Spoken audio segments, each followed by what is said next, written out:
하나님의 말씀을 봉독하겠습니다. 오늘은 두 군데에서 함께 보겠습니다.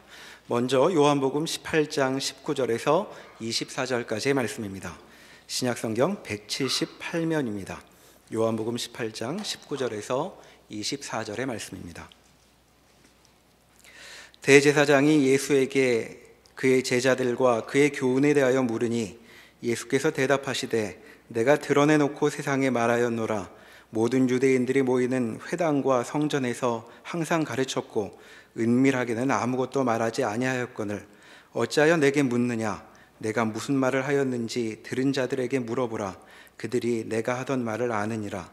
이 말씀을 하심에 곁에 섰던 아랫사람 하나가 손으로 예수를 쳐 이르되 내가 대제사장에게 이같이 대답하느냐 하니 예수께서 대답하시되 내가 말을 잘못하였으면 그 잘못한 것을 증언하라. 바른 말을 하였으면 내가 어찌하여 나를 치느냐 하시더라.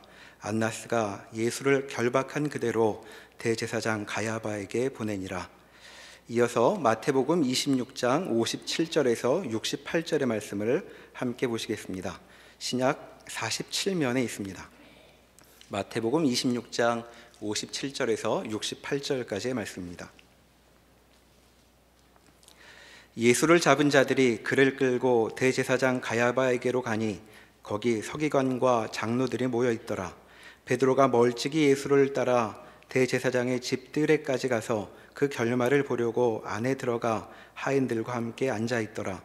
대제사장들과 온 공회가 예수를 죽이려고 그를 칠 거짓 증거를 찾음에 거짓 증인이 많이 왔으나 얻지 못하더니 후에 두 사람이 와서 이르되 이 사람의 말이 내가 하나님의 성전을 헐고 사흘 동안에 지을 수 있다 하더라 하니 대제사장이 일어서서 예수에게 묻되 아무 대답도 없느냐? 이 사람들이 너를 치는 증거가 어떠하냐 하되 예수께서 침묵하시거늘 대제사장이 이르되 내가 너로 살아계신 하나님께 맹세하게 하노니 내가 하나님의 아들 그리스도인지 우리에게 말하라.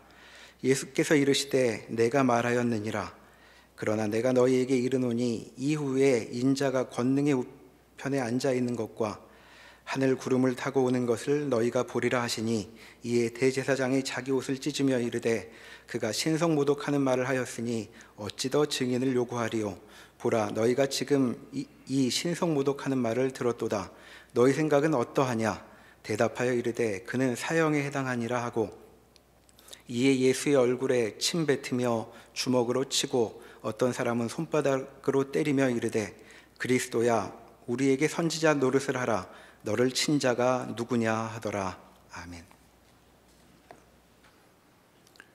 예수님께서 잡히셔서 우리 복음서에는 간단하게 기록되어 있지만 그 재판 과정에 그 대화들이 너무나 깊고 의미심장해서 로완 윌리엄스라는 유명한 신학자가 심판대에 선 그리스도라는 책을 냈습니다. 그 책을 꼭 참조해 주시면 여러분 더 깊은 영감과 이해를 얻을 줄로 믿습니다.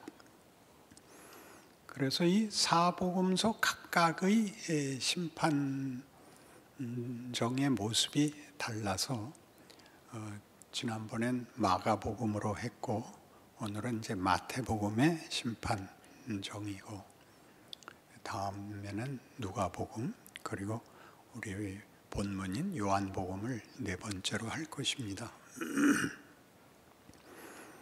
오늘 내용에서는 이제 대제사장 가야바 앞에 선 예수님인데 가야바의 질문은 결국 이겁니다. 당신이 하나님의 아들 메시아냐? 그러자 예수님께서 네가 말하였느니라. 그러나 내가 너희에게 이르노니 이후에 인자가 권능의 우편에 앉아 있는 것과 하늘 구름을 타고 오는 것을 너희가 보리라. 이렇게 됩니다. 그러니까 당신이 메시아가 맞습니까? 라는 질문과 그렇다. 그러나 인자가 권능의 우편에 앉은 것과 구름을 타고 오는 것을 너희가 보리라 를 합치면 당신이 메시아가 맞습니까? 라는 질문이나 그렇다라는 답이 그렇게 우리가 보통 아는 의미로서 되어 있는 것이 아니고 이 앞이 굉장히 많이 감추어진 수사라는 걸 알게 됩니다. 즉 내가 하늘 권능의 우편에 앉아 있는 것과 구름을 타고 오는 것을 가야바는 지금 원하는 거죠. 네가 메시아라면 왜 이 꼴이냐? 라고 묻는 것이고 예수는 이게 메시아의 진실한 모습이다. 네가 원하는 모습은 결국은 보게 될 것이다. 그러나 지금은 아니다. 이렇게 답하는 거죠. 이해가 되셨습니까? 네, 이 부분만 이해하면 나머지는 다 됐으리라 믿고. 그러니까 잘 생각해 보십시오. 가야바의 질문은 무엇을 근거로 하고 있겠습니까? 본인이 기대하고 본인이 상상하는 메시아는 전지전능하신 창조주, 섭리자, 심판자의 권능으로 임하실 것이라고 당연히 믿었고 그것은 당연히 이 세상에 있는 어떤 권력보다도 큰 권세로 임할 것이라고 믿었습니다. 그런데 지금 메시아라고 많은 백성들이 따르고 소문이 온 이스라엘에 퍼졌던 그 주인공은 초라한 그리고 가장 무력한 위치에 있습니다. 가야바의 이 질문, 당신이 정말 메시아란 말이요? 그러니까 예수님이 그렇지. 네가 기대하는 모습을 결국은 보게 될 것이다. 그러니까 이어질 수밖에 없고 이 말을 들은 가야바가 그 반응이 참남하도다 라고 판정을 그는 죽어야 된다 하고 그 뒤에 보시는 바와 같이 그 수하들에 의하여 예수가 조롱과 폭행을 당하게 됩니다. 상식적으로 생각하자면 우리가 너무 이 본문에 익숙해서 예수님이 이 무지한 자들, 하나님을 거부하는 악한 세력들에 의하여 억울하게 죽고 억울하게 폭행을 당했다라고 생각하지만 제대로 다시 객관적으로 따져보시면 당신이 메시아냐? 그렇다. 더 물어볼 필요가 없구나. 내보내라. 이래야 상식 아닌가요? 풀어준다는 뜻이 아니라 이 모습으로, 이 무력한 모습으로 와서 앉아서 아직도 메시아라고 우기면 더 물어볼 게 뭐 있냐. 야, 저녁 한 끼 모시고 잘 보내드려라. 그래야 맞죠. 그러나 그렇게 분노했다고요. 분노했다는 것은 그가 이 질문에 앞서서 그가 분노, 공포 속에 있었다는 거죠. 어떤 공포? 메시아가 왔다는 소문이 들리는데 메시아의 합당한 소문입니다. 죽은 자를 살리고 문둥병자를 고치고 바다를 잠잠케 하고 오병이어의 기적과 죄인을 용서하며 모든 사람들 요한복음에 의하면 그가 하신 일을 다 기록하면 이 세상의 그 책을 다 감당할 수가 없다 하는 많은 기적과 자비를 베풀었습니다. 가야바로서는 당황스럽죠. 뭐가 당황스러우냐면 그가 참 메시아라면 하나님이 그를 보냈다면 자기와 아무 상관없이 오시면 안 된단 말이죠. 제사장 아닙니까? 하나님께서 친히 이스라엘 백성들을 자기의 백성으로 부르시고 그들과 함께하며 하나님께서 그 백성을 복주기 위하여 세운 유명한 두 직분자입니다. 왕과 제사장.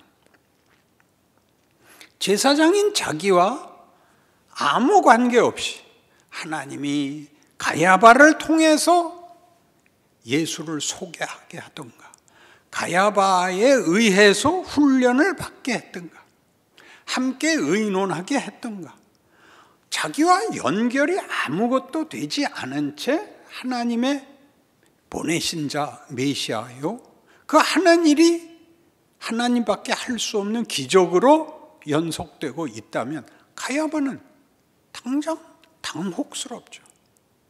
제사장은 왜 세우셨는가? 나는 뭔가? 내 역할은 뭔가? 예수가 메시아라면 나는 뭔가? 그런데 여러 불안감과 두려움 속에서 그를 잡아왔을 것 아닙니까?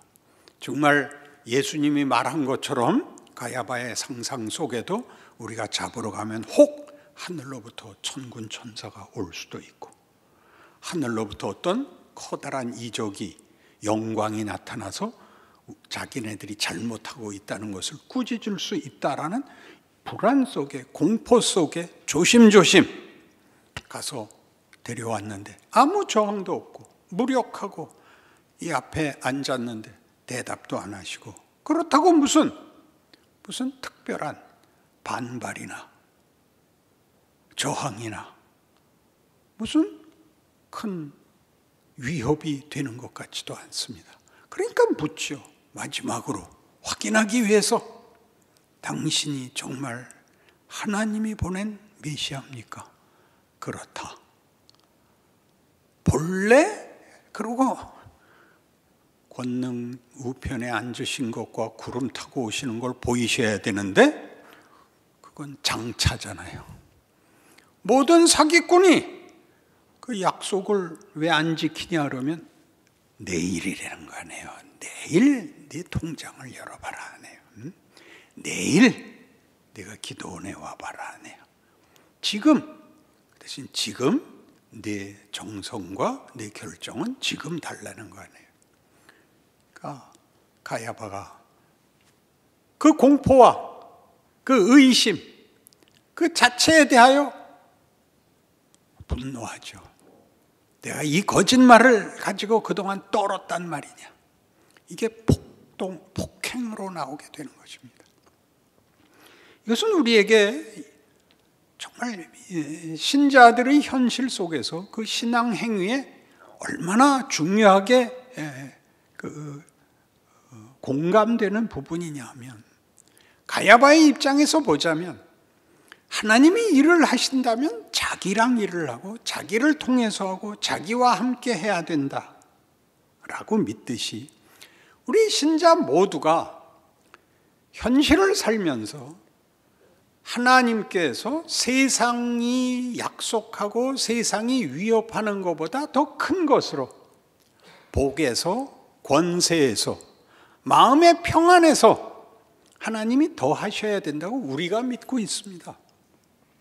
그런데 살아보시면 신앙생활하는 우리보다 신앙생활하지 않는 세상 사람들이 더 평안하고 더 형통하고 우리가 고단하며, 그들은 짐이 없고 우리는 짐이 많습니다.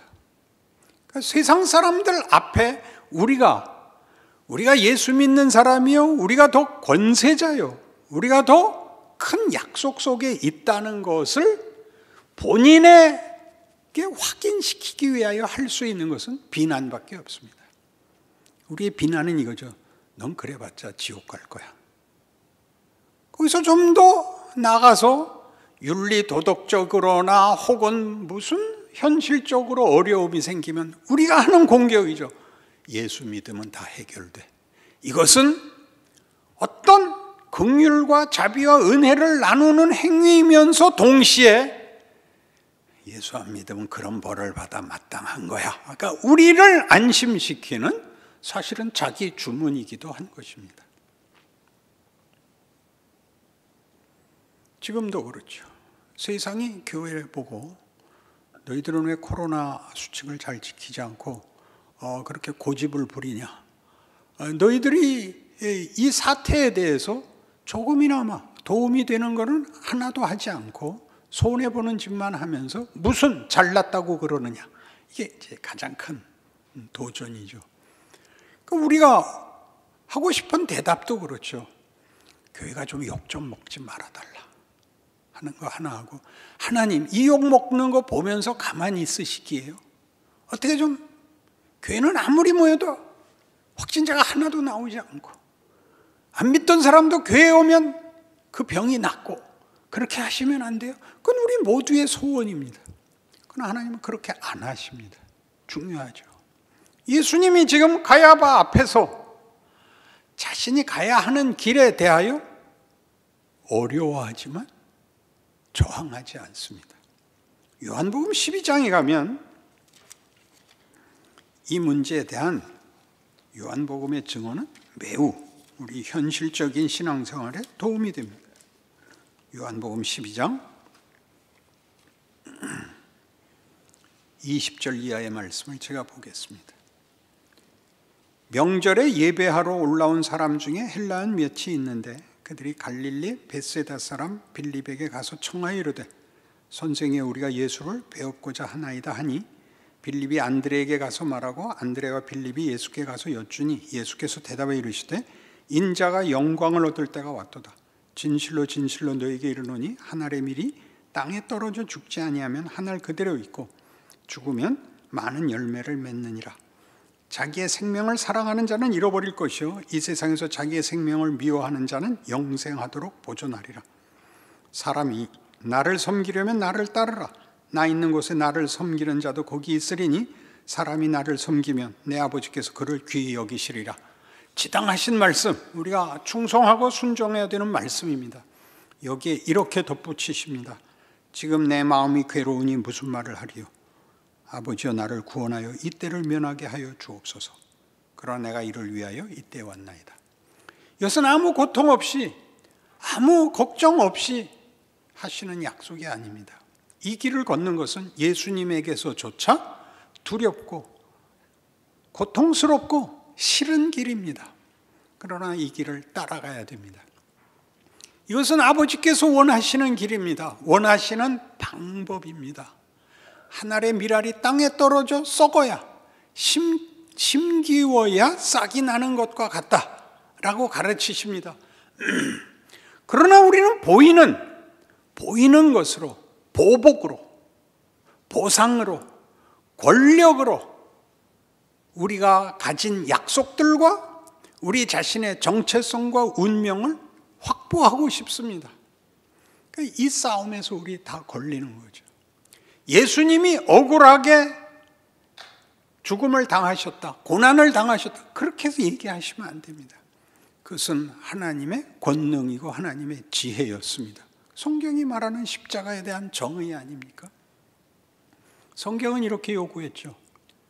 마태복음 16장 16절 이하에 여러분 잘 아시는 너희는 나를 누구라 하느냐 의 결론 24절이었습니다. 아무든지 나를 따르려거든 자기를 부인하고 자기 십자가를 지고 나를 쫓을 것이니라. 자기 부인이란 자기 확보, 우리가 하고 싶은 자기 자신에 대한 어떤 자존감, 자신감을 버리고 자기 십자가를 지고, 십자가는 뭐? 십자가는 무력함. 우리는 자신감과 우월감을 보상으로, 아니 증거로 갖고 싶습니다. 그러나 성경은 그 자신감을 내려놓고 그 우월감을 내려놓으렵니다. 이것은 우리에게 고통스러운 요구 같고 우리가 따르기에 만만치 않은 얘기들임에 틀림없지만 성경이 하는 얘기는 이렇게 얘기하는 것이, 이런 약속이 무엇을 의미하는가를 우리에게 가르칩니다. 현실적인 신앙 실천을 가르칩니다. 마태복음 25장에서, 그러니까 26장으로 들어가는 잡히기 전에 집중적으로 하신 여러 비유 중에 염소와 양에 대한 심판의 비유가 나옵니다. 염소는 예수 그리스도를 몰라본 자들이고 양은 예수 그리스도를 알아본 자들인데 무엇을 몰라봤냐? 너는 내가 줄였을 때, 내가 갇혔을 때, 내가 아플 때 날 돌아보지 않았다. 언제 우리가 주님 아프신 것과 주님 헐벗은 것을 봤습니까? 봤으면 우리가 왜 외면했습니까?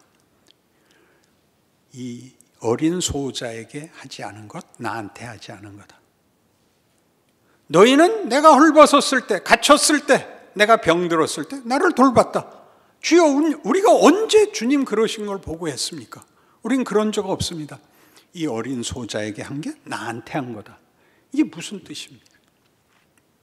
어린 소자에게 한 것. 그의 마음에 긍휼과 동정과 인간에 대한 책임이 있는가를 묻습니다. 이것은 명분으로 묻는 것이 아닙니다. 예수님의 생애가, 예수님의 십자가가 가르치는 새 창조, 구원, 하나님의 자녀들의 영광이라는 것은 하나님의 목적한 이 인류를 만드는 것입니다. 사랑과 동정과 섬김의 인간 말입니다. 사랑은 왜 그토록 중요하죠? 사랑의 반대말이 뭐라 그랬죠? 공포였습니다. 공포. 요한일서 4장에 나오듯이 사랑 안에 두려움이 없고 온전한 사랑이 두려움을 내어쫓나니 두려워하는 자는 사랑 안에서 온전히 이루지 못한 것이라. 우리의 두려움이 우리의 분노를, 우리의 불안함이 우리의 비난을 만듭니다. 그러니까 자신의 불안함을 폭력으로밖에 행사할 수가 없습니다. 예수를 믿어서 누구에게 폭력과 조롱과 비난밖에 할 수 없다면 여러분은 예수를 못 만난 사람이라는 겁니다. 그러니 다시 생각해 보십시오. 여러분이 스스로가 약자가 돼요. 약자와 자신을 공감하는 자리에 있다는 것은 여러분이 누구를 보복할 필요가 없고 보복해서 자신을 확보하는 권세를 가질 필요가 없다는 걸 알게 된다는 것은 얼마나 굉장한 신앙의 신비의 문을 들어서는 것이겠습니까? 여러분이 더 가져서 나누는 것이 아니라 약자의 마음, 아슬아슬한 마음. 지난번에도 예를 들었던 빌립보서 2장 12절. 그러므로 내 사랑하는 형제들아, 나 있을 때뿐만 아니라 나 없을 때라도 두렵고 떨림으로 너희 구원을 이루라. 두렵고 떨림 뭐예요?